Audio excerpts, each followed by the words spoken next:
A quorum is present. Without objection, the chair is authorized to declare recess at any time. Since we are working in a virtual format today, I would like to go over a few housekeeping items before I proceed. First, if you're experiencing connectivity issues, please make sure you or your staff contact our designated technical support so it can be resolved immediately. Members participating remotely must continue to use the video function for the duration of their participation in the hearing unless they experience connectivity issues or other technical problems that render the member unable to fully participate on camera. It is committee policy that members will remain muted when not recognized, just like turning your microphone on and off during a hearing in person. This is out of courtesy to all members in the committee and so that background noise does not interfere with another member. When you're recognized, you will need to unmute your microphone and pause for a couple of seconds before speaking so that we will be able to hear everything that you say. If you wish to be recognized, please raise your hand using the Zoom raise hand function, unmute your microphone, and ask to be recognized. In order to ensure that everything members say is captured in the live stream, I ask that members pause for 2 to 3 seconds before beginning to speak. If you have a document inserted into the record, please ask for unanimous consent to have your staff email the document to veteransaffairs.hearings@mail.house.gov. It will be uploaded to committee document repository. Without objection, members will be recognized in order of seniority for questioning witnesses. This makes it easier for me to make sure all members participating have an opportunity to be recognized. Does any member have any questions about the conduct of this hearing with members participating remotely? Seeing no questions, we will move on now to our opening statements. So I'd like to welcome everyone to the Subcommittee on Disability Assistance and Memorial Affairs. This is our first oversight hearing of 2022. First, I would like to recognize Representative Sherfilis McCormick, the newest member of the House Committee on Veterans Affairs. If she has joined us, or perhaps she will be able to join in a few minutes. There she is. So welcome. I'm the member to the Committee on Veterans Affairs. We're happy to have you joining us and joining our subcommittee. Thank you. Please join me in welcoming her to today's hearing. Today, we're taking an in-depth look at the quality of the VA's provision of benefits to survivors and dependents. Since a hearing of this nature and on this topic has not been held in more than a decade, this hearing will give us a chance to hear from the VA on improvements they have made, as well as highlight areas that need to be addressed. One of the VA's and Congress's most sacred duties is caring for those who served and the military families left behind when a service member or veteran dies from injuries or illness related to military service. It is of utmost importance to this committee that the VA is doing everything in their power to ensure that survivors can easily access benefits, provide the necessary support to survivors, and deliver benefits in a manner that recognizes the great loss that has been suffered. I first want to commend the VA for looking to find ways to decrease the amount of time between application and grant or denial of dependency and indemnity compensation, or DIC, benefits for survivors. The initial reports on automation of DIC for survivors who are totally and permanently disabled is promising.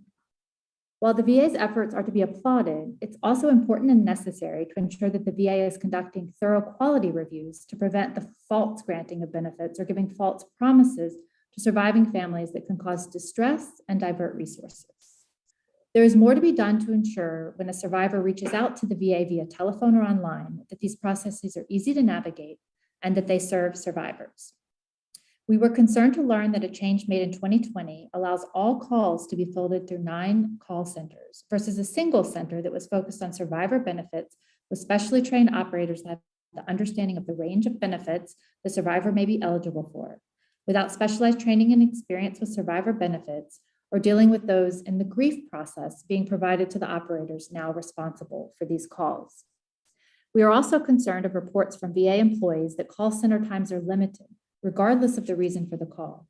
For example, when a survivor calls to first provide notice of death of a loved one, operators are given a short amount of time and must rush these individuals through the arbitrary processing of forms and questioning while they are still grieving. The VA websites can also be difficult to navigate, even for those familiar with the VA. For example, the main page of the VA website, va.gov, has no visible or clear link for survivors. The national call line, 1-800-MY-VA-411, does not have an option for survivors.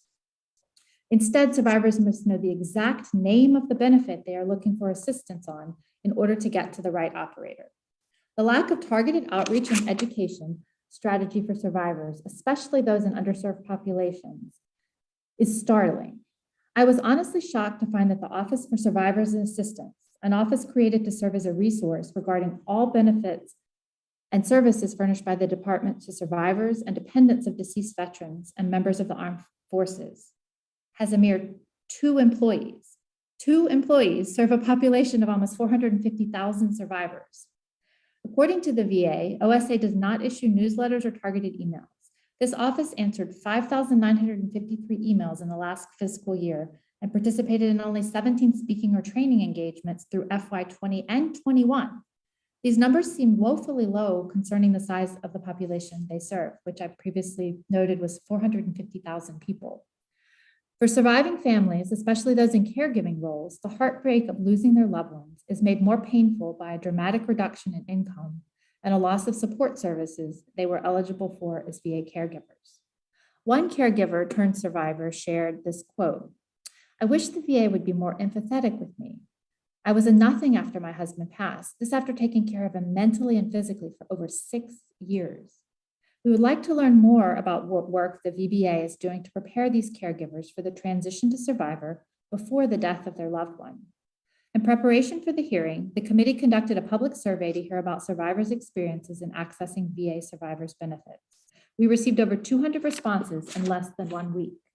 A majority of the commenters shared that they did not even know they were eligible for benefits unless they heard about it from another surviving spouse or by reading an article in the newspaper or online. One surviving spouse reported she had to submit her spouse's death certificate 3 times, and the VA employees she spoke with were very uncaring. She said no one should be treated this way after losing their veteran husband. Another shared, "I needed and tried to get a letter from the VA, and it was nearly impossible and very frustrating. I had to call several people in different cities and states before I was able to get the right person that could help me. If the system can be improved and be more user-friendly, it would be greatly appreciated by survivors like me." We have also heard from constituents in my district about challenges they face in accessing benefits. Since August 2019, Janet Resh, the surviving spouse of David Resh, a World War II and Korean War era veteran in Norfolk, Virginia, has experienced a multitude of issues when trying to access benefits she was entitled to. After multiple requests for supplemental documents, she was granted entitlement to aid in attendance. She was then required to fax even more documentation to clarify documents that were previously submitted, after which she received a letter saying that since the requested documents were not submitted, the VA denied her claim. Her son called and confirmed the documents were received in the appropriate time frame, which 2 VA employees confirmed they had received and promised to follow up. The claim has now been closed, and the family was told their only option is to appeal the claim. The appeals process means she may now wait years to receive an answer. This woman needs assistance now and has to continue to wait for this desperately needed assistance. The VA can do better than this when caring for families, especially after the loss of a veteran. We are holding today's hearing to inform the members of this committee and the American people about how the VA plans to develop and implement a robust, generationally appropriate survivor benefit outreach and education strategy for survivors to prevent financial predators from preying on this vulnerable population. How the VBA will better monitor the provision of benefits and services to survivors and dependents to ensure it meets their unique needs, and how they plan to simplify and improve the process for applying for benefits. What changes the VA will make to ensure surviving families have robust support. And additionally, we look forward to hearing from the VSOs on the role they play in supporting survivors. Over the next 30 years, the total veteran population is projected to steadily decrease. On top of ensuring those in their care are receiving helpful, compassionate service, we must make sure the VA is ready for this increase in eligible survivors. I look forward to hearing from our witnesses today and appreciate your candor and your feedback as we look for ways to meet the needs of survivors and dependents. With that, I'd like to recognize Ranking Member Nels for his opening comments. Mr. Nels. Thank you, Chair Loria. Very well said. I am excited to take a fresh look at VA's process for providing benefits to survivors and dependents. And I also want to thank our witnesses, and many of whom are survivors themselves. So you represent the sacrifices made by thousands of families in this country. I appreciate your advocacy on behalf of your fellow survivors. When a service member steps up to defend our country, their family obviously is also affected. The husbands, the wives, the children who represent our military families may bear the brunt of this stress and anxiety when they leave home. And upon their return, some service members face life-altering injuries. Other veterans return home and live a normal for a time until they develop a seriously disabling or terminal condition. And in some tragic instances, our beloved service members come home draped in the American flag or not at all. In all of these instances, the lives of their family are changed forever. Losing a spouse or parent is a devastating experience. However, families not only have to deal with losing a pillar in their life, they must also realize they have to adjust to substantially reduced income, re-enter the workforce after a long absence, and navigate a federal benefit system that can be confusing even for experts. On top of that, I have heard concerns that survivors lack essential information on what VA benefits they might qualify for. It may be difficult to discuss how to carry on after the death of a loved one, and the VA bears responsibility to ensuring that survivors are aware of these benefits. VA can also help make these conversations easier. They must be made easier. The VA is already working hard in this area, and I recognize that many VA employees are survivors themselves. Therefore, I'm looking forward to learning how VA's Office of Survivor Assistance is expanding outreach and access to tools that can help with these tough conversations. I would also like for VA to address allegations from survivors that the VA's National Call Center can often be impersonal, sporadic, and calls are never followed up upon. It is unacceptable that spouses are not getting the help they need from resources such as the call center.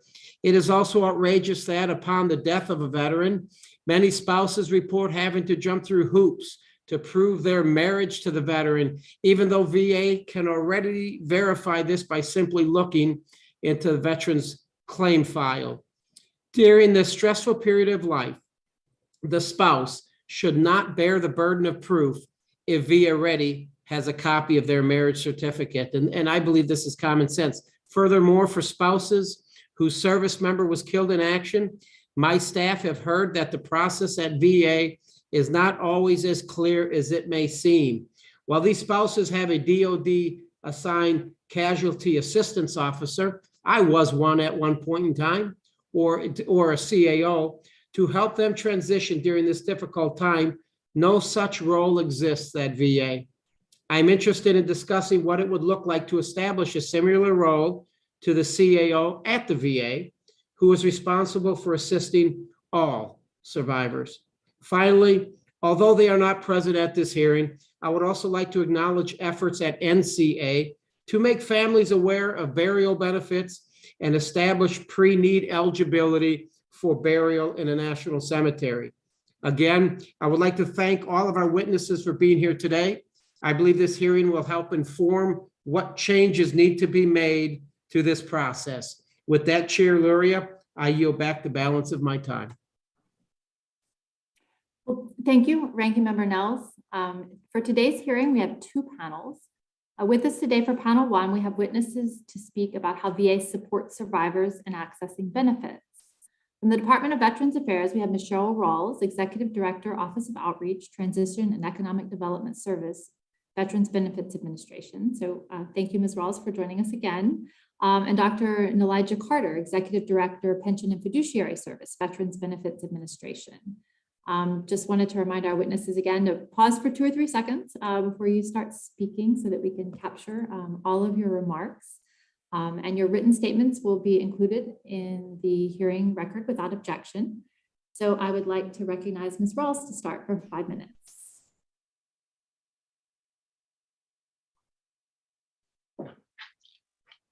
Hello, Chairwoman Loria, Ranking Member Nels, and members of the subcommittee. Thank you for the opportunity to testify today about the effectiveness of services for veterans, survivors, at the Department of Veterans Affairs. Accompanying me today is Dr. Elijah Carter, Executive Director of the Veterans Benefits Administration's Pension and Fiduciary Service. Before I talk about the programs and tools VA has in place to honor the survivors of our nation's veterans, I would like to first express my appreciation for your continued support of our veterans, their families, caregivers, and survivors. Secretary McDonough has defined his 4 guiding principles as advocacy, access, outcome, and excellence to be the foundation of serving veterans and their families. This sacred mission is both personal and professional for me, and it remains the honor of my lifetime to serve veterans, their families, caregivers, and survivors. VA's commitment to serving this population starts as our service members are transitioning out of the military. VA, in partnership with the Department of Defense and other agencies, begin educating and supporting service members and their families prior to their transition into civilian life. No later than a year prior to separation or retirement, during the Transition Assistance Program VA Day, service members and their families are provided information on VA benefits and services to ease their transition from military to civilian life. The TAP training covers specific VA programs designed to support their loved ones, such as VA's life insurance, burial and memorial benefits programs, survivor education, and disability compensation and pension benefits for survivors. In the event of a service member's or veteran's passing, VBA plays a vital role in supporting their survivors. In October of 2008, VA established the Office of Survivor Assistance to serve as a resource regarding all benefits and services offered by the department to survivors and dependents of deceased veterans and members of the armed forces. In fiscal year 2021, the office assisted over 5,000 survivors that contacted them through their dedicated email or phone number. Additionally, the office provided condolence letters to the surviving members of over 1,100 service members who died on active duty. In fiscal year 2020, the office collaborated with VA's Veterans Experience Office to create a survivor's journey map. The journey map describes the end-to-end survivor experience throughout major steps in their experience with VA, including the emotions they may experience, the people they encounter, the moments that bring them joy, and the moments they are faced with challenges. The purpose of the journey map is to illustrate the survivor experience from the survivor's perspective, so VA may better meet the needs and ensure positive experiences. Using this journey map as a guide, VA is working to plan for and design better experiences for our veterans survivors. VBA's Pension and Fiduciary Service also has a vital role in assisting survivors and may provide monetary benefits in the form of non-service connected survivors pension, dependency and indemnity compensation, and burial allowance. When a service member passes while in service, VA partners with the DoD to provide outreach, guidance, and claims assistance support. Each regional office has a casualty assistance coordinator that provides outreach to the surviving family and works with the DoD to plan when VA should contact the family. Upon receipt of the report of casualty from DoD, VA immediately begins to process the claim for DIC and has dedicated staff located at the Philadelphia VA regional office. Lastly, VA continues to seek ways to improve and expand the use of automation in its benefits delivery to provide faster, better service to survivors. In April of 2021, VA completed its initial delivery of claims automation, which provided the ability to process DIC and burial claims end to end. In fiscal year 2020, it took VA over 100 days to complete a claim for DIC. With automation, it is now taking VA only 50 days on average to complete DIC claims. Similarly, VA is now completing burial claims in an average of 34 days, 66 days fewer than fiscal year 2020, getting those much needed benefits to survivors more quickly. VA continue to work to achieve our common goal of improving benefits delivery to survivors of deceased veterans and members of the armed forces. Chairwoman Loria, Ranking Member Nels, this concludes my testimony. I am happy to respond to any questions you or the committee may have. Well, thank you, Ms. Rawls. And we'll now move into questions. I will recognize myself first for 5 minutes, and just a quick reminder, everyone please pause for about 2 seconds after you unmute. So Ms. Rawls, in preparation for the hearing, as I mentioned earlier, the House Veterans Affairs Committee sent out a survey to collect the experiences of survivors when they were accessing benefits at the Department of Veterans Affairs. And the overwhelming response was confusion about who's eligible, what's available, uncertainty where to go for answers. Some survivors have even told us that they feel like second-class citizens when interacting with the VA. And I know this is not at all the way that you or your staff or anyone at the VA wants for a veteran or their survivor or caregiver to feel through the process of a claim. And can you talk a little bit about specific outreach efforts, how much of the VBA's budget is spent on outreach to specifically target these survivors so they can know and understand better what benefits they're eligible for, and what OTED efforts are solely focused on survivors? And absolutely, ma'am, and thank you very much for that question. And so I want to let you and the committee know that the Office of Survivor Assistance is under the OTED umbrella, but it is just one of the tools that we have. We also have our outreach office, which sets up standards and guidelines for the regional offices to be able to implement their casualty assistance coordinator duties. Then when we start talking about specific outreach, I will tell you in 2020, we did implement a campaign to reach out to this population because we knew that they were experiencing I would say, a decreased emphasis on getting that information. But this campaign had many pieces to it. We actually put out a press release. We put some articles out there for AARP. We did some training for our elderly coordinators as well as our casualty assistant coordinators. And we worked across the administration, which included having information from the Office of Survivor Assistance to help guide us. And so we know that we have some work to do in continuing those efforts.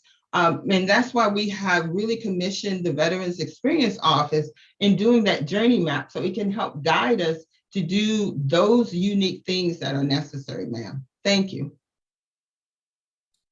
Well, thank you. And I was curious, do you have anything in place to measure the effectiveness of these things that you're doing so that you can understand which of them are effective, which ones are reaching veterans, which ones may need to be expanded? So great point, ma'am. We don't have a tool in place to measure the effectiveness of outreach. That has certainly been one of the items that we have been in constant communication with our Veterans Experience Office. Just getting the journey map done has been one thing, but we know that we need to be able to hear from that population once we've done outreach. And we are currently in the process of setting up a mechanism to be able to get that feedback that will give us, very immediate information as to the trust, as to how much service we've provided, and as to areas that we need to continue to focus on. Thank you. Thank you. And that journey map, is that a public document that everyone can see? And if not, is it something you can provide to the committee so we can understand all of it? It sounds like a flow chart that would be helpful for us to have that and understand, all the steps that you're working on. So absolutely, ma'am. There is a public facing piece to it, and we'll be happy to get that to the committee now. Well, thank you. And, the last part, you talked about the automation of DIC benefits, and, that is encouraging to know that the time has, sped up quite a bit with processing those. Was curious in a question about accuracy. So of the automated DIC benefit decisions, how many of those later did you find were inaccurate or potentially like overpayments or granting benefits to people who, actually ultimately were not entitled to that? Is there a quality mechanism, and like what's the error rate in the automated process as compared to the manual process you were using before?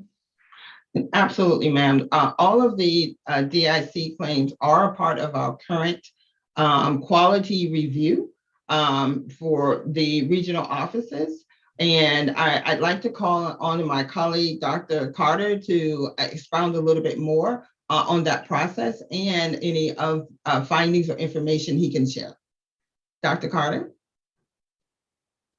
Thank you and good afternoon. To Ms. Ross's point, in terms of quality of our automated claims, we have stood up 2 teams that focus strictly on quality assurance of automated pension claims. The team frequently conducts quality reviews in every part of the automation process, and we use trends in the data to submit system change requests to make the automation better. To date, we have conducted numerous quality reviews, and our quality as it stands now is comparable with what manual claims processing is, and it's over 94% as of December of this year or fiscal year. Okay, thank you for that. And I've gone past my time. So I'll now recognize Mr. Nels for 6 minutes or whatever you desire with the witnesses for your questions. No, Chairwoman Lori, you did a great job asking questions with Ms. Rawls. I will hold and wait till Dr. Carter. So I have no questions right now. Okay, thank you. And I'll now recognize the next member, Mr. Trone, for 5 minutes.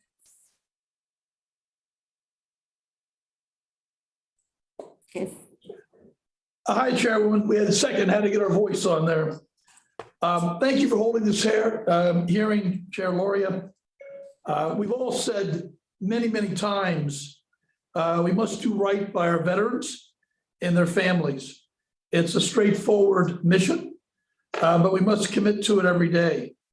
Ms. Rawls, I'm interested in discussing barriers to accessing benefits, and paperwork is a natural place to start. There's nothing worse than paperwork. So please tell us, how does the VBA work with the vets to ensure all the paperwork that might be needed for their families to receive their benefits prior to their death is already in the system and ready to go? Thank you very much, sir, for that question. And so, as I mentioned, we do have a fairly integrated process. And the first piece I'll talk about is for those in-service deaths. Those in-service deaths, we have a partnership with DOD. And so when DOD provides us that information, they may help the survivor complete that paperwork.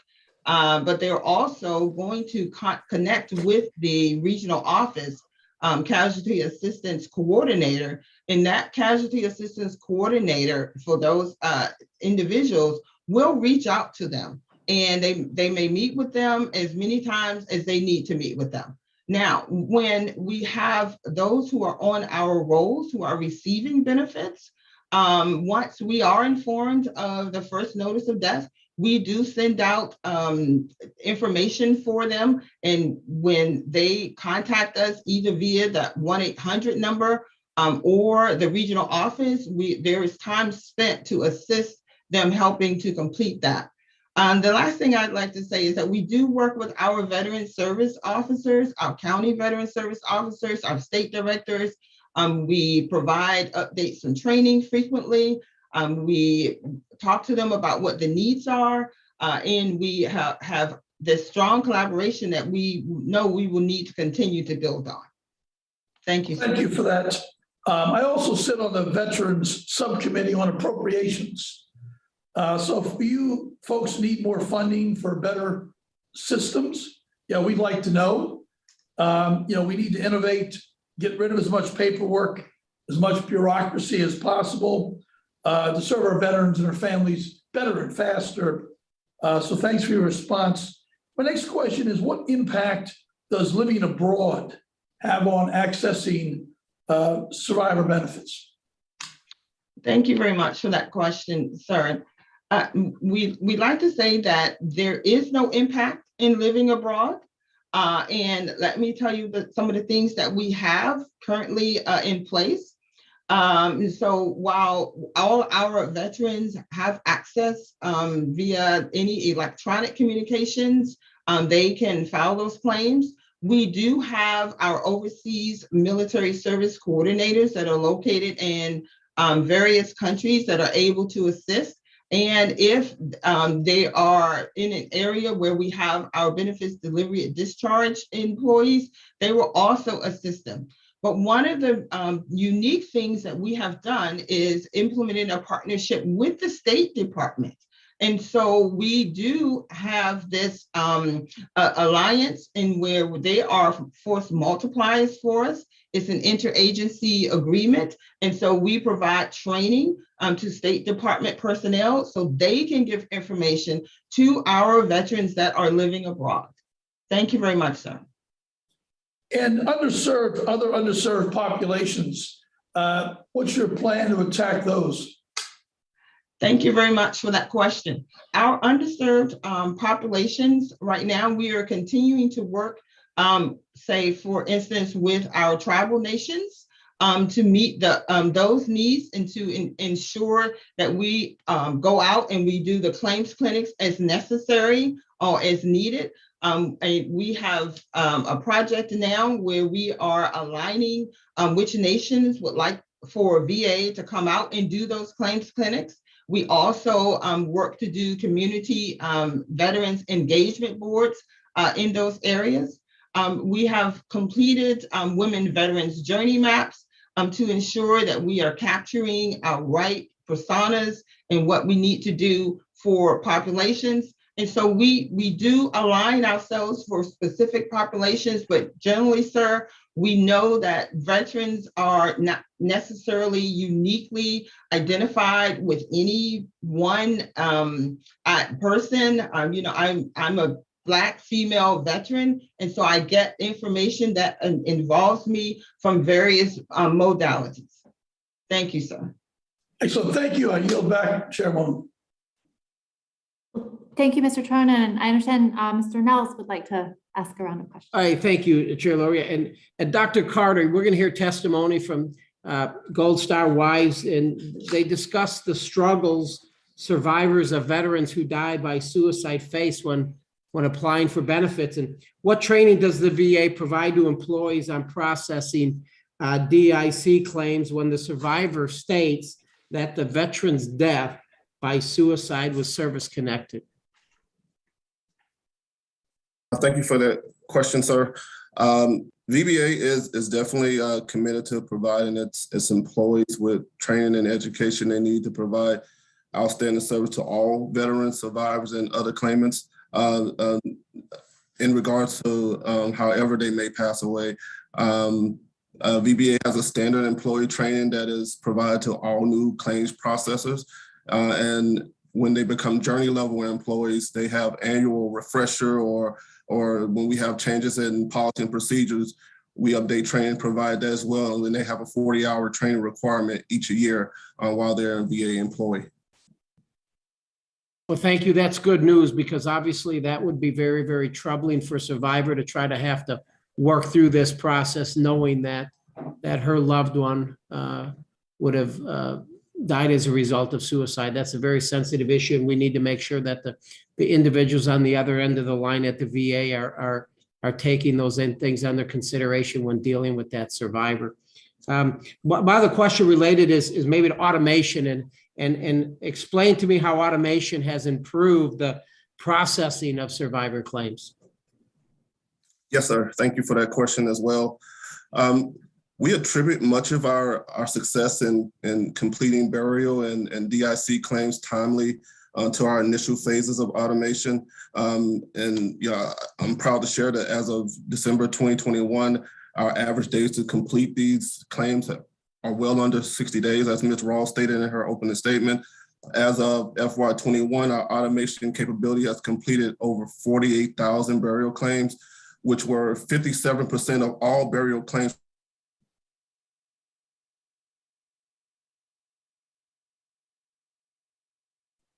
think we lost him. Is Mr. Carter, can you hear us? I believe we might have lost you. That's okay, Chairwoman. I think he's answered my questions, but thank you. I yield back.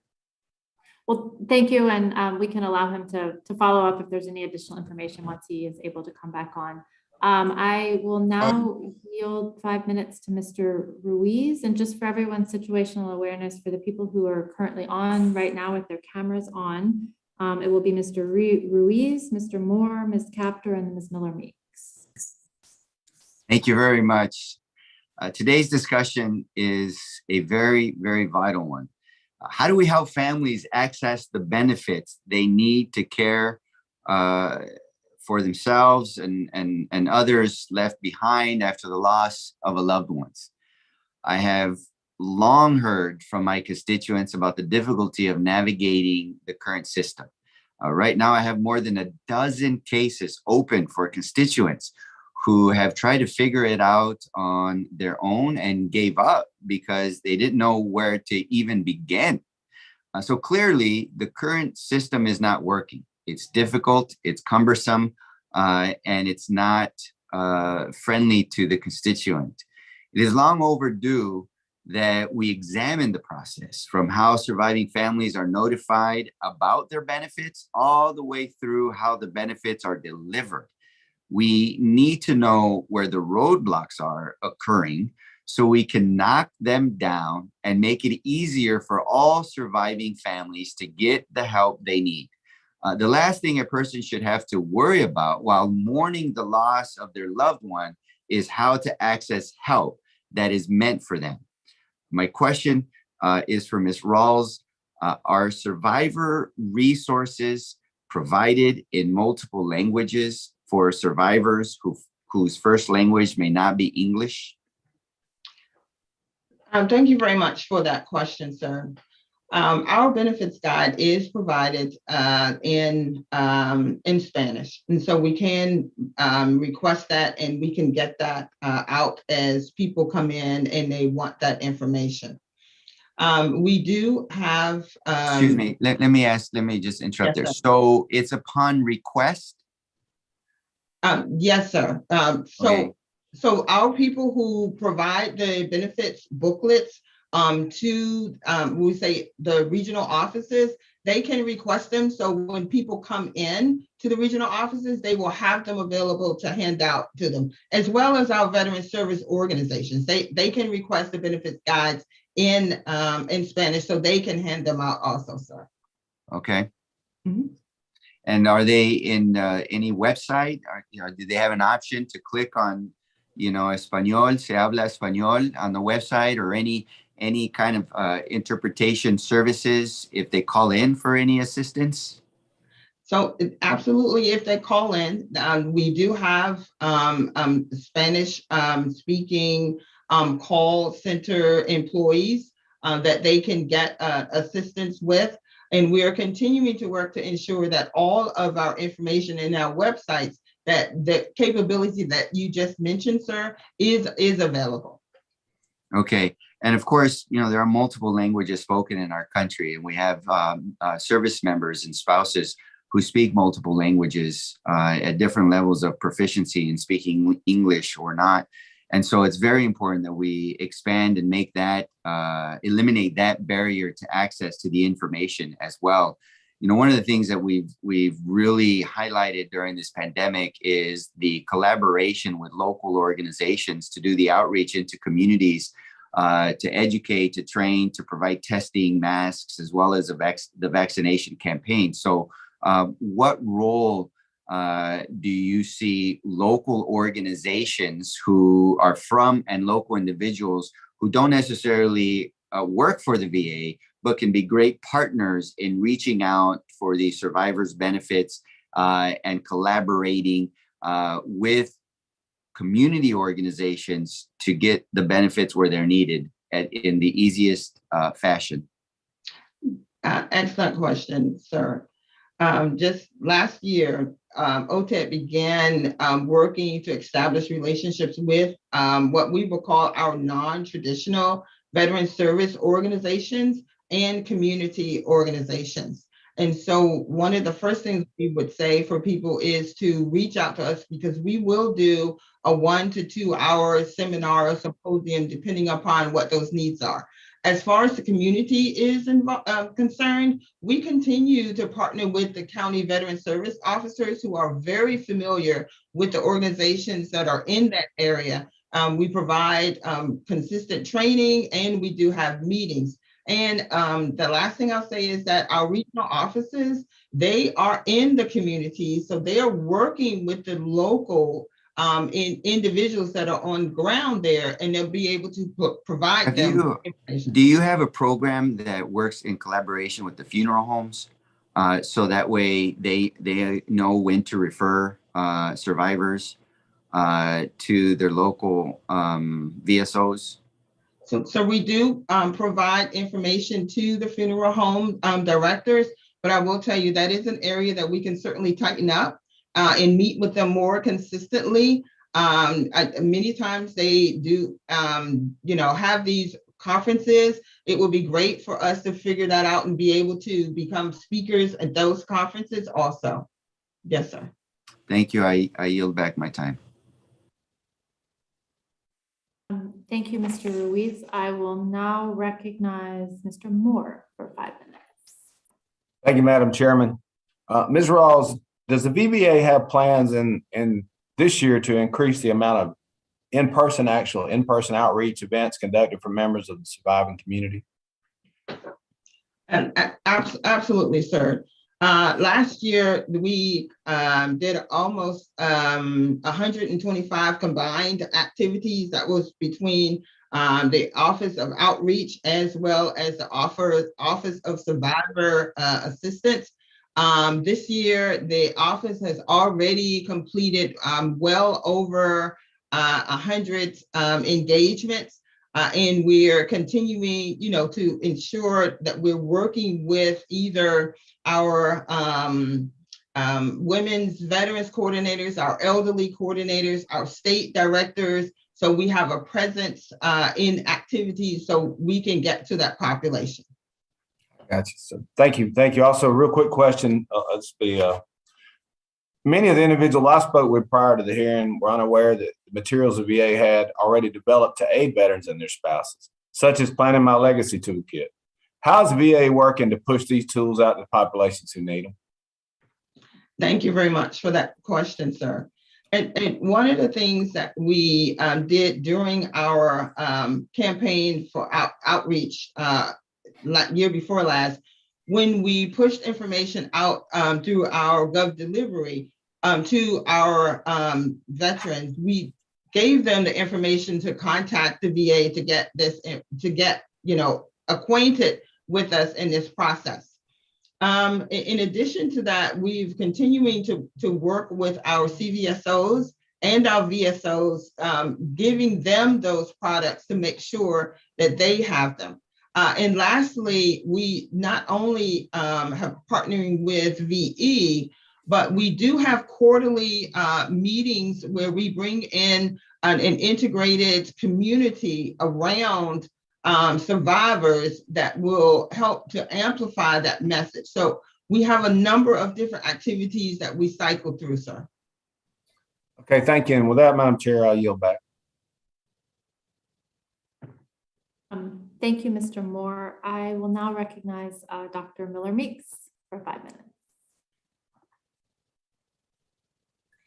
Thank you, Madam Chair, and I want to thank all of our witnesses for being here today. And I think, Dr. Carter, you were going to expand your answer on the automation, and since I was going to ask a similar question, I'm going to give you an opportunity to finish your statement when you froze, if you want to finish your statement. Yes, ma'am. Thank you.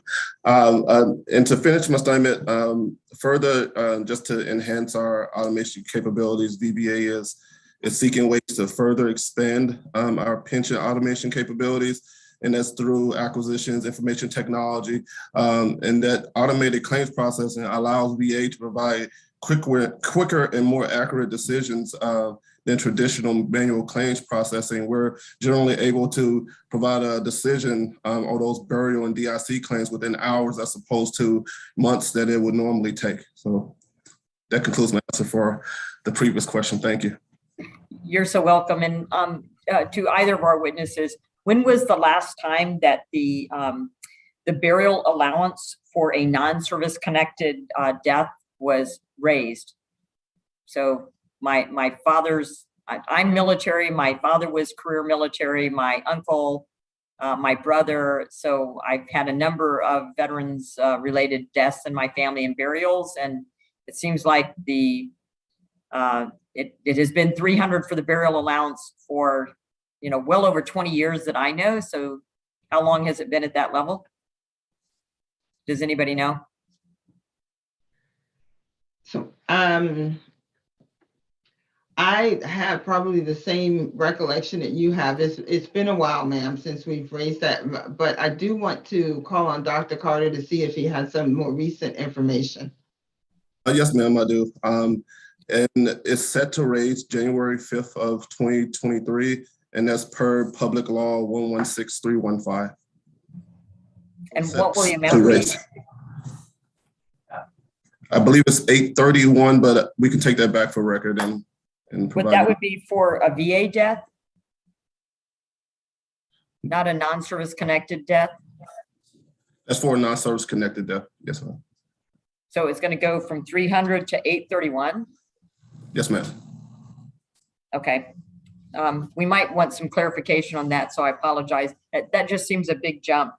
And then I live in a rural area, so the majority of my district is rural. I have urban areas, and I know that there are struggles. And let me also say that, yes, part of VBA's responsibility is outreach, but we have 99 counties in Iowa. Every county has a Board of Veterans Affairs, and part of their mission is to do outreach. So we're very active in our board. I was a commissioner on our Wapello County Board of Veterans Affairs, being a veteran myself. And so I think there's a joint partnership between, counties and state and the VBA in doing outreach and letting people know of their benefits. But I just wanted to, for Ms. Rawls, if you would be so kind as to, expand on some of the struggles that the VA is facing when conducting outreach to rural and tribal populations. Yeah. Thank you very much for that question. We're continuing to work with our nations.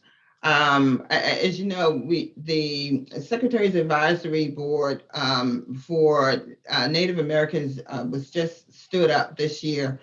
I had a chance to go out and talk to them about our benefits. So we're continuing to make sure that we're working with the leadership of that entity, as well as empowering our regional office directors to have a consistent program of engagement to our nations that are within their catchment area.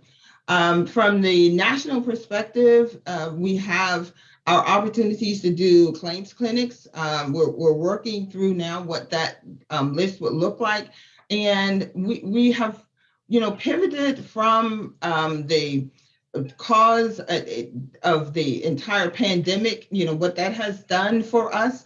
But we're also continuing to, plan as much as we can for the upcoming months, during this period of uncertainty for us.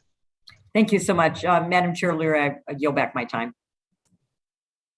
Well, thank you. And I did have another question, and this was specifically about the pre-need eligibility determination program, which is currently administered through the NCA, the National Cemetery Administration. And so there is a recognized value to this program for helping process the paperwork, but it's rare and unlikely that a veteran, and then in the case of a survivor, their family would actually interact with the National Cemetery Administration before the veteran passes away. So can you explain, does it make sense for this program to reside in the NCA, or would it make more sense for this to be handled through the VBA? Because there's more of a constant communication and reason for interaction with the veteran, while they're still living, and rather than after they're deceased and it's their family. So thank you for that question. And it gives me an opportunity to talk about how outreach is stacked within VA. We do partner with NCA. So anytime that I'm going out to do symposium, any type of communication with any group, our information that is provided does cover all benefits from VHA, benefits from NCA. So we do have an opportunity to talk about that program and get that information out there, ma'am, to people. Thank you. Well, thank you. And so I just, thinking in the age of data and automation, trying to understand the process of how this could be automated more and less of a burden on the veteran or the survivor themselves in order for these benefits to be issued to the family members who are deserving of them. And so I understand that the VBA receives information of a veteran who's deceased through the Social Security Administration. And then the Social Security Administration, I would assume, receives that information from the states. And kind of how does that flow of information work? I mean, obviously there's a time delay between someone who's deceased, the death certificate being issued, it being reported to Social Security Administration, then making it to the VA. Like, what's that timeline? And then once that notification happens, does the VA take any automatic action in order to ensure, one, that if the veteran was receiving benefits while living, that those would have to be terminated, but then if they're survivors, which I assume would also already be identified in the veteran's records, that they have, spouse, next of kin, children, like, what could be done to just smooth this process, like almost in an automated form once the notification of death was received by the VBA, without having to have so much interaction from the survivor themselves? Thank you very much for that question, ma'am. That population that you are referring to that we receive the Social Security death match on are for those individuals that are on our rolls.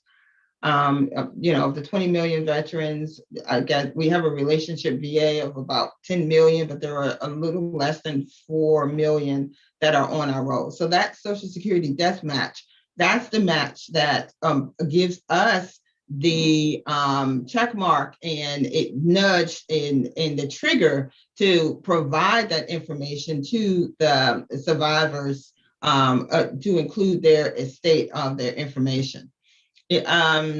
I think you may have been also talking about those who are not on the rolls. How do they understand and get to the information that they need from VA in its totality, whether that's VA, VHA, NCA, or VBA?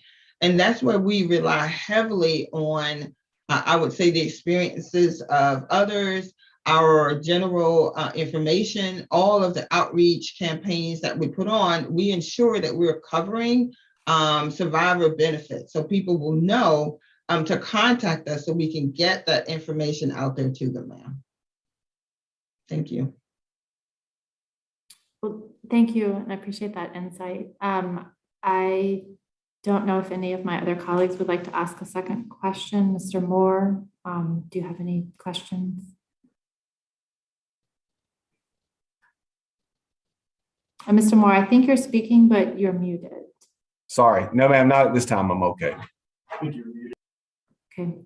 Well, thank you very much, both to Ms. Rawls and Dr. Carter for joining us again today.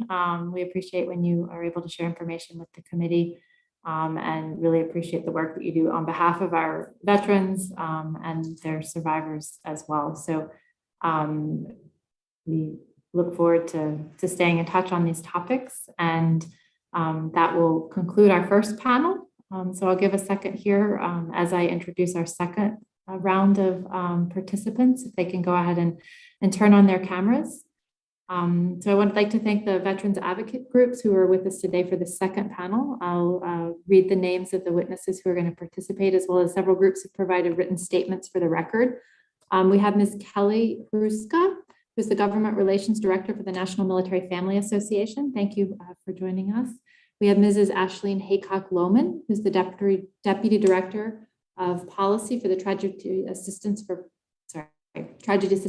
for Survivors, better known as TAPS. Mr. Mark Walensky, the Director for Currently Serving Retired Affairs for the Military Officers Association of America, and Ms. Pamela Lorian, Member at Large with the Gold Star Wives of America.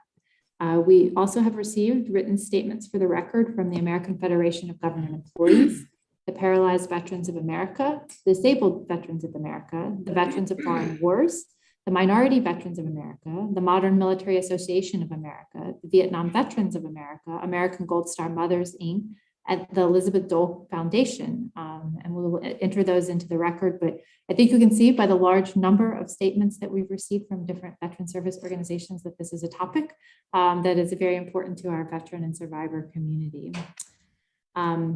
So I will again remind our witnesses who've just now joined us on camera to pause for about 2 seconds after you unmute yourself before speaking. And also if you are not currently speaking, to please keep yourself muted.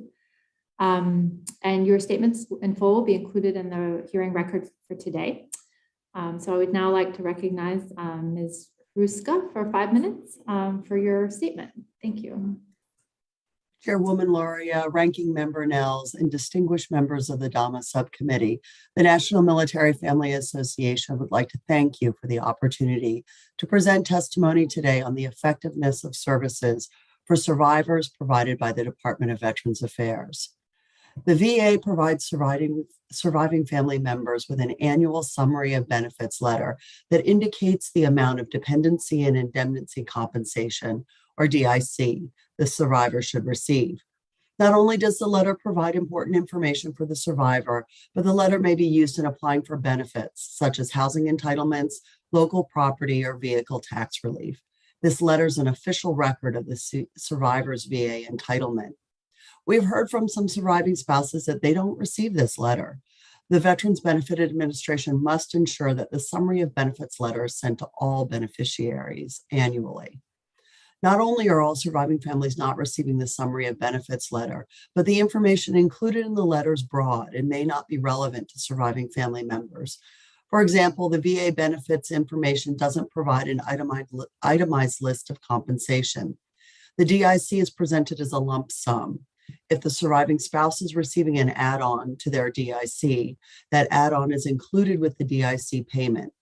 The lack of itemization leaves many surviving spouses wondering if they're receiving all their benefits, and they may be unprepared when the temporary add-ons end without warning, such as the child allowances, aid in attendance, or housebound payments. Our office receives several phone calls a month from surviving spouses asking us to help verify they're getting their VA benefits. If the letter were more specific, surviving families wouldn't have to guess or rely on outside organizations for verification.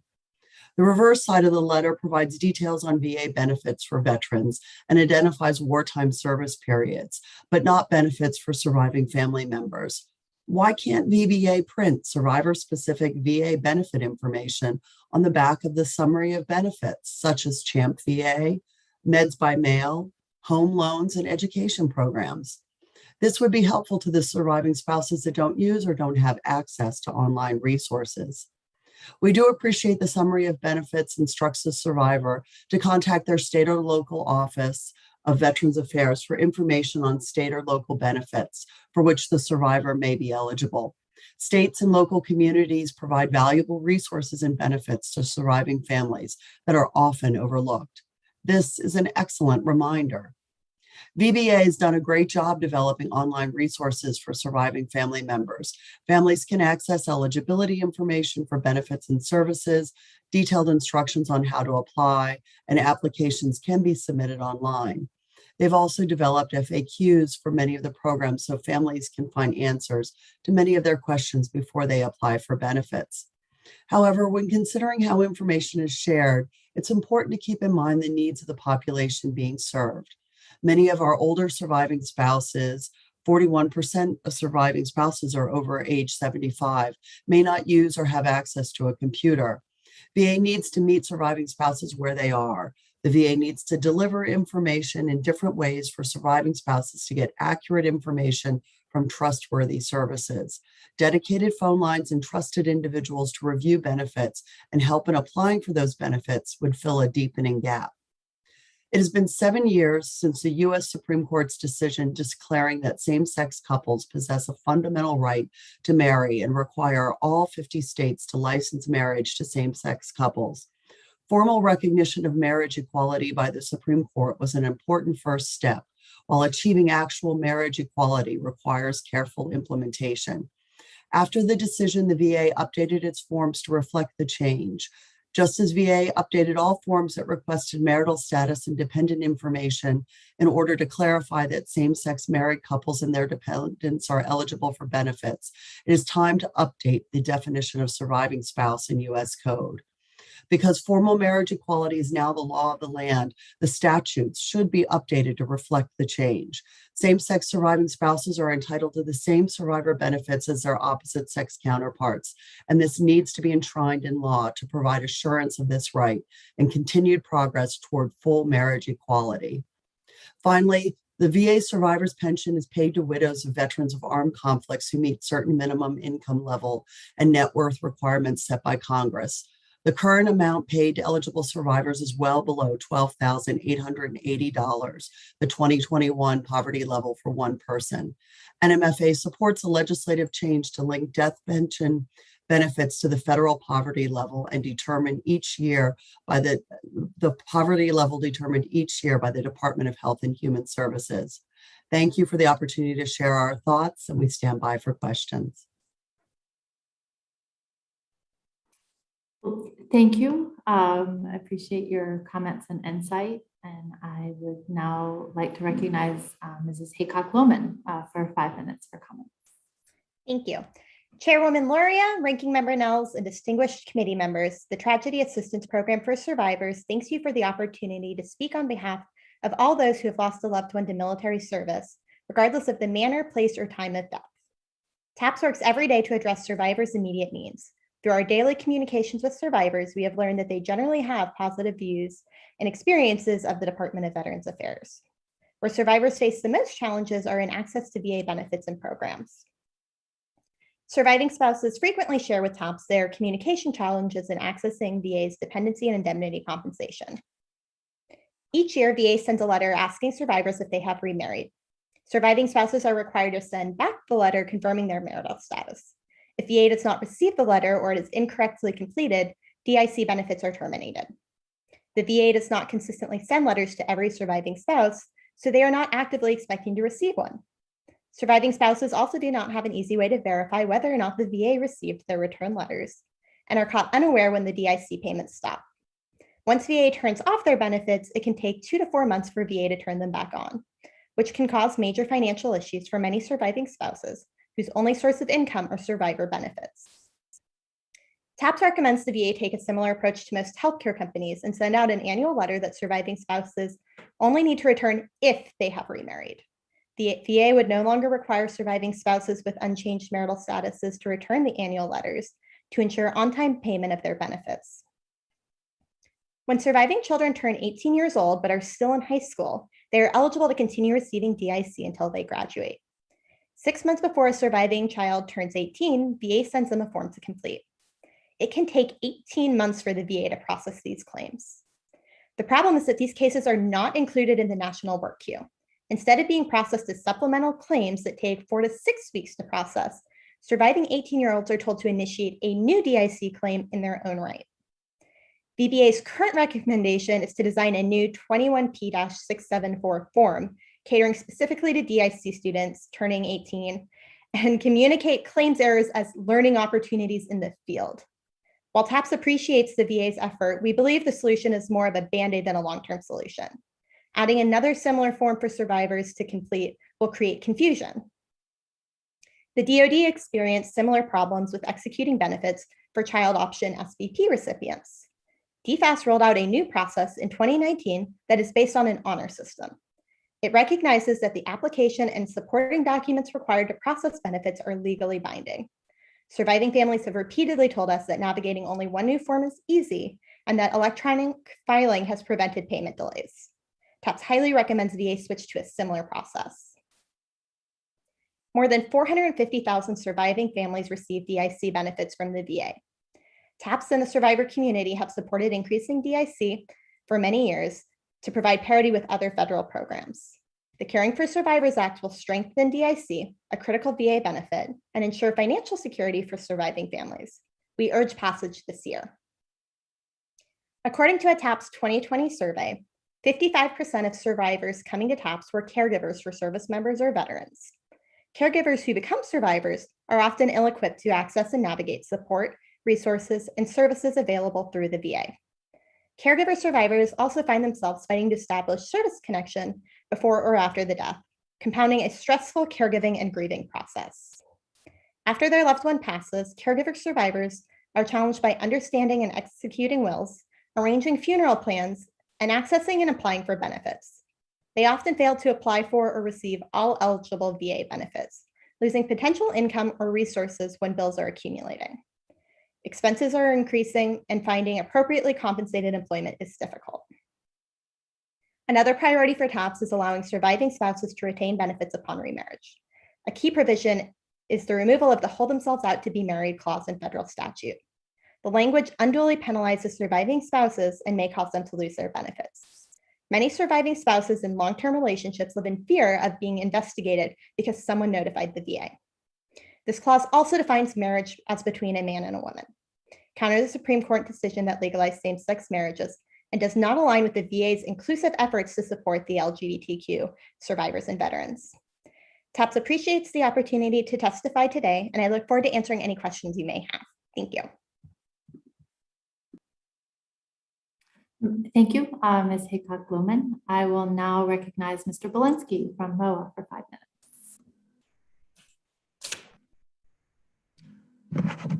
Chairwoman Luria, Ranking Member Nels, and members of the subcommittee, on behalf of the Military Officers Association of America, thank you for the opportunity to share our views.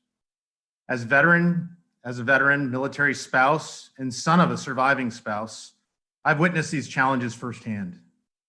The VA mission famously includes care for the widow, yet many surviving spouses have never spoken to a VA representative, or worse, they've been told, "I'm sorry, I can't help you because you're not a veteran." Customer service improvements across the VA enterprise and survivor outreach can correct that messaging problem. We support the mission of the Office of Survivors Assistance. We urge Congress and the VA to invest in personnel and implement a no wrong door approach for survivors seeking help. Although the VA has developed a comprehensive website, not all surviving spouses are computer savvy or have internet access. The surviving spouse experience will always be difficult, but improved outreach and customer service can prevent additional stress. One surviving spouse shared the following: "It's almost like you become a non-person when your spouse dies. I still get mail for him, but I need my own ID number to respond. Why can't I pick up the phone and have the representative see my information? A surviving spouse is still a customer, and I know I'm not a veteran." When you call an automobile insurance company, the customer representative picks up the phone and immediately knows your name and history. In the digital era, large organizations manage customer information to resolve problems. The VA could learn from corporate America's customer relationship management platforms. The department's current system of managing information seems like separate stovepipes. This frustrates surviving spouses. Modernization is needed. My own mother also experienced this frustration. She spoke of her experience following my father's death. In her words, "I was treated at the VA Women's Center for 20 years, while he would go to the VA Medical Center. After he passed, I had a medical emergency and was taken to the Women's Center in an ambulance. All of my records were there, and my doctor knew me there. I was turned away and told they couldn't see me because I was not a veteran." Customer service for surviving spouses suffers when standard policy or procedures only reference the veteran. Congress has recently made strides in recognizing presented diseases that have resulted from toxic exposure. With this important progress, some surviving spouses have realized this exposure was likely the root cause of death for their veteran. A survivor explained, "With leukemia, we never thought for applying for disability until years after my husband's death. The shameful thing is that when I went to a VA office and asked about it, they said they couldn't help me because I wasn't a veteran and that my husband should have made a claim before he died. I was so intimidated, it took 5 years for me to reach out to a VSO and ask for help with the claim. Financial fears are also a common stress, on top of grief from the loss of their loved one. Many are worried they could lose their home. That fear is real, and survivors often know others from their military network who did lose their home. As one MOA survivor noted, "I'm always concerned I might end up under a bridge somewhere." In addition to financial fears, dependents are frustrated with understanding the difference between VA and DoD-run cemeteries. They struggle to understand proposed eligibility reductions at Arlington National Cemetery that could change plans for many elderly veterans and make most women veterans ineligible. In order to further support oversight for survivor and dependent outreach, MOA recommends that VA and Congress modernize customer service, properly resource the VA Inspector General to conduct assistance when the bureaucracy malfunctions, and expand survivor outreach and implement a no wrong door policy for survivors seeking assistance. MOA also recommends Congress enact the Military Retiree Survivor Comfort Act, Supporting Families of the Fallen Act, and the Caring for Survivor Act, and pass legislation to transform a VA-run cemetery into the next Arlington National Cemetery as it reaches capacity. Thank you for the opportunity to share MOA's review of the effectiveness of services for dependents and survivors. I look forward to your questions. Thank you, Mr. Belinsky. Ms. Lorian, you are now recognized for 5 minutes.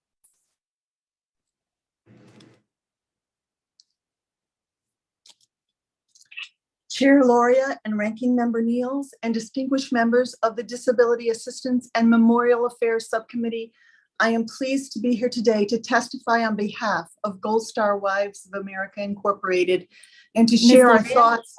Yes. I'm sorry to interrupt you. We saw your video a minute ago, but when you started speaking, I think you might have inadvertently turned it off. I do apologize. Great. Now we can see you and hear you. Okay. So please go ahead. Sorry. Sorry about that. I am pleased to be here today to testify on behalf of Gold Star Wives of America Incorporated and to share our thoughts and concerns regarding honoring our promise, reviewing the effectiveness of services for dependents and survivors. My name is Pamela Lorian, and I am the surviving spouse of Donald T. Lorian, who served as a Coast Guard corpsman between 1971 and 1975.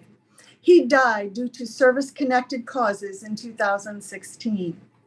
Many of our Gold Star members have become widowed after many years of being devoted caregivers to their veterans. Instead of receiving a knock at the door, they have lost their loved ones inch by inch and day by day. Service-connected deaths are not assigned a casualty assistance officer, but the death of a veteran has just as much, if not more, paperwork and red tape as an active duty death, and is just as deserving of having someone specifically available to help. While most manage to complete the paperwork to receive dependency and indemnity compensation, all too often they think that is where their benefits end. We speak to surviving spouses years later who had no idea that they qualified for CHAMP VA, home loans, or even an ID card. Information regarding benefits should be included in the annual compensation letter. We would be remiss if we did not mention how much an increase in DIC would benefit this population of constituents. It is often a shock for surviving spouse to find out that their household income is cut to less than half once the 100% disabled veteran has passed. In 2008, the VA created the Office of Survivors Assistance. Gold Star Wives was a strong advocate in this creation. To recognize that survivors have unique needs and should have their own department was a great first step. The burden of assistance should not be shouldered by VSOs or outside organizations, as they cannot assure the accuracy of information. My husband waited 6 years for his appeal hearing through the VA. Just weeks after his appeal hearing, he died and never saw those benefits. Without a good VSO by my side, I could have lost my benefits. I was fortunate that my VSO stood by me for another 2 years until my benefits were approved. However, my friend Liz was not so fortunate. When her husband died in 2012, both an attorney and a VSO told her she did not qualify for benefits. Elizabeth grew up and struggled for the next 6 years until she finally learned that she did indeed qualify. These are examples of two well-informed and intentioned VSOs doing the best they can to help surviving spouses. Some are better informed than others, and it can be the luck of the draw of who you find. When a veteran dies, the spouse should be contacted and sent a comprehensive booklet of what to do and what benefits are available. Once the spouse is approved for DIC, they should be contacted again to see if they need help with ID cards, medical benefits, home loans, etc. The state DOV should be utilized more heavily in helping survivor spouses with their benefits, both on the federal and the state level. As we know, benefits differ widely from state to state. To this day, I'm still learning my state benefits from Delaware. Reinstated surviving spouses are in an even more vulnerable situation. When DIC is terminated due to remarriage, that beneficiary should receive information for future reinstatement of benefits. Most who do are reinstated for DIC are not told that they now qualify for CHAMP VA, a military ID card, etc. Since DIC is auto-deposited, many surviving spouses do not realize they need to update their address. This results in returning the have you married questionnaire. Returning the questionnaire in a timely manner results in suspension of benefits causing financial hardship. The questionnaire should only be returned if the spouse has remarried. Otherwise, nothing needs to be done. We are told CHAMP VA is working on paperwork submitted in August of 2021, and this is February 2022.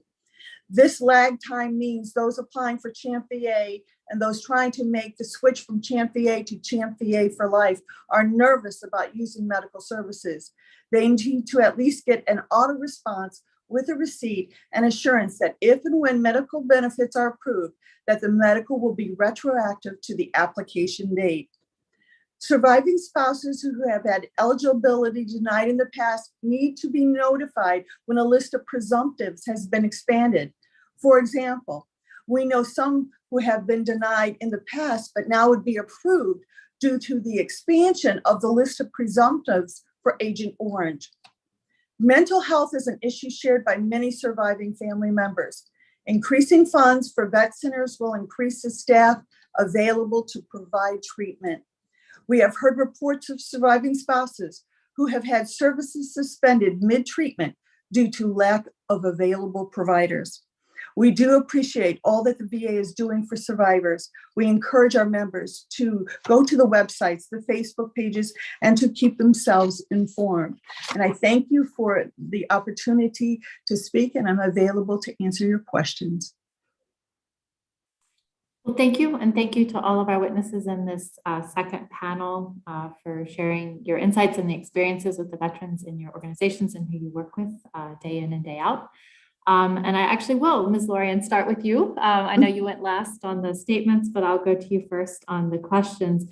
Because you mentioned that if you could create a casualty assistance officer, essentially similar to what is the experience for a family when a veteran dies while on active duty, but someone within the VA that could perform a similar role. Could you describe how you would envision that to work, what families of survivors could benefit from in a role like that within the VA? I think probably that the point of contact, an initial point of contact, immediate point of contact upon notification of the veteran's death, the grief process for a widow when a spouse dies leaves that spouse with an enormous amount of paperwork, an enormous amount of emotional trauma, and financial trauma. So having that point of initial contact, assistance with paperwork, providing more information, follow up with that spouse to make sure that they have applied for that benefit. Did you know? And just gentle reminders that this is available to you so that they can move forward with their benefits. Well, thank you. And I didn't know if Ms. Haycock-Bowman or any of the other witnesses would like to speak about perhaps the benefit of someone more closely aligned with what we're familiar with for active duty with the casualty assistance officer within the VA organization. And that initial contact does seem very important to me, and having been active duty myself and understand what the casualty assistance calls officer does, that there's one person that follows that person and that family through the whole process. But it seems like with the VA, you call a call center, like Mr. Belinsky was saying, you go through a whole process for them to look up your record, and the person isn't familiar with it or familiar with the previous time you called. So Ms. Haycock-Bowman or any of the others witnesses, would you like to comment on that? Sure. So in an ideal world, at least for TAPS, we would love to see expanded programming for the Office of Survivor Assistance. If a survivor calls and notifies the VA that their veteran has died, VA should immediately do a gentle handoff to OSA, and they can begin the process of supporting them through the benefits, making sure they're aware of all of the programs that are out there. But one, nobody does that. And two, nobody knows OSA exists. It's a program that's out there, and those of us who are down in the weeds in policy know it's there, but survivors don't know it exists. Unless you go down a rabbit hole of Googling and then you end up there on the website. But even then, it's not clear if you're eligible or where to begin contacting VA to get access there. I know with TAPS, we have MOUs with all of the service branches. So when a service member dies and the casualty assistance officer not only does the paperwork there, they also do a gentle handoff to TAPS to make sure that we're helping make sure the families are taken care of in the long term. And while we have an MOU with VA, that's not part of our relationship there. But yet again, our TAPS caseworkers are doing a lot of the heavy lifting for survivors' access to VA benefits. Well, thank you. And Mr. Belinsky, you used this term "no wrong door." Sounds sort of like what the others are talking about, that really whatever the touch point is where a surviving spouse or family member connects with the VA, there should be no wrong door to get them to essentially the place they need to be able to understand what those benefits are and how they apply for them. Can you explain a little bit, what you envisioned when you use that comment? Absolutely. So a no wrong door type policy is absolutely associated with authorities or departments within the VA to share information. So if you can envision a call center where there is a visibility tool for customer relations management, and a representative picks up the phone and can see that the surviving spouse called last week and there was a question and there was a query, and the representative can immediately pick up the phone and say, "Oh, I see you called last week. Let me check and give you an update on the status of your question." Those are all modern expectations, and certainly increasing automation and computer availability and personnel training are all part of the equation with providing the authorities. But it's also a challenge of as an institution and across the enterprise being able to establish that policy to share information where you have so many who are guarding their small cherry bowl of information and don't necessarily want or have the authority to share. Well, thank you. That's a new one, a cherry bowl instead of a rice bowl. Ms. Ruska, do you have anything to add on this particular topic from NMFA? There are VSOs that do a particularly good job of helping surviving spouses. They tend to be, members, and I believe PVA is actually one of the organizations that I'm aware of. I know they submitted testimony for the record, whereas when one of their members passes away, they reach out to the surviving spouse and serve that CAICO-like function. with them. And so I would encourage you to reach out to some of these VSOs and talk with them and find out about some of the best practices they use. But I also agree that the Office of Survivor Assistance would be a good place to start in terms of being the center point for that outreach. Well, thank you. And I will now turn to my colleague, Ranking Member Nels. Thank you. Thank you, Chairwoman. Thank you so much. Kelly, please detail why you believe it is unnecessary for the VA to send spouses the relocation letter once a survivor reaches age 55 or 57, dependent on that benefit. Sir, they don't, by law, surviving spouses can marry after the age of 57, now 55. The law just changed in January of 2021. So once surviving spouses are allowed to remarry, there's no reason to recertify that they're unmarried if they can retain their benefits. Can't disagree. Does that answer your? Yeah, that's fine. And let me see. I think, Pamela, please elaborate on the challenges survivors face when applying for benefits if the veteran, died by suicide, and how do you think that the VA could improve the way it handles these claims? Thank you for your question. The VA was very responsive to me in my particular case, although it took a long period of time, making sure that there's a better turnover for these spouses, reaching out to these spouses, I think, and letting the spouse know that there is a casualty assistance officer that's available if they reach out to that casualty assistance officer at this time. At this point in time, there is no outreach. And so I think it would be better if the casualty assistance officer would outreach to the surviving spouse. The VA, especially with burials at a VA cemetery, oftentimes the VSOs are readily available. Rural areas, I find, are more difficult, and not many spouses even know that they are eligible for continued benefits at all. So just getting that information to the spouse is really important. And I couldn't agree with you more. Ms. Lohman, how can the VA improve training on claims for DIC when the veteran passed away from COVID? So a large part of it is codifying the statute that's there so that going forward, it's not an issue. But making sure that the claims processors understand that just because the death certificate doesn't read exactly what contributed to COVID, that the survivor should still be eligible.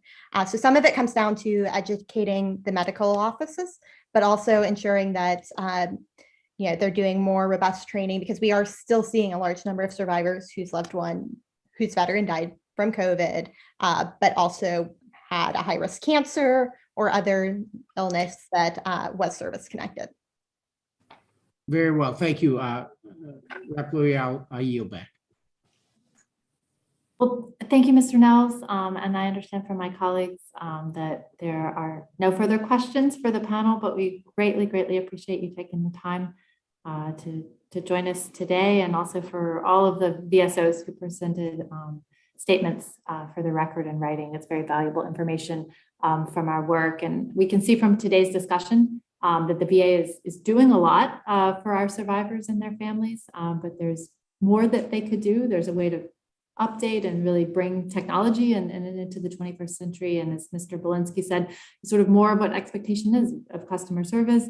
And then as well as what Ms. Lorian said specifically about, that continuity for a survivor and survivor's family, similar to what our active duty families have experienced through the CAECO program. So we thank you for your insight. And, another thing of importance to us is, in order to prevent financial predators from preying on this vulnerable population, as well as to ensure that their needs are met, Congress needs to know that the VA has a strategy and a well-developed plan going forward to better serve this population.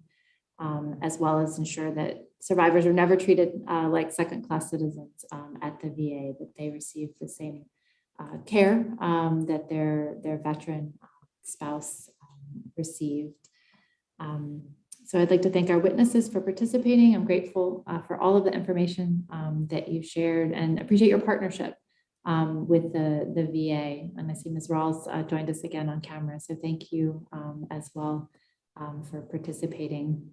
Mr. Nels, I don't know if you'd like to make any closing remarks for our participants. No, very well said, Chair Loria. Again, thank you all for being here. I think we all have one goal, one objective in mind, and that is to make sure that we do what we can for the surviving spouses, wives, anyone that is dealing with tragedy, making sure that the VA is aware that there are people that are struggling, going through a very difficult time, and we need to be empathetic to them and give them the time and the attention they damn well deserve. And I think we've accomplished something here today, so thank you all. Well, thank you, Mr. Nels, and I also see Dr. Carter has joined us back again on the screen. Thank you, Dr. Carter, for your work and for joining the hearing today. So without objection, that concludes today's hearing. All members will have 5 legislative days to revise and extend their remarks and include extraneous material. So the hearing is now adjourned, and thank you again.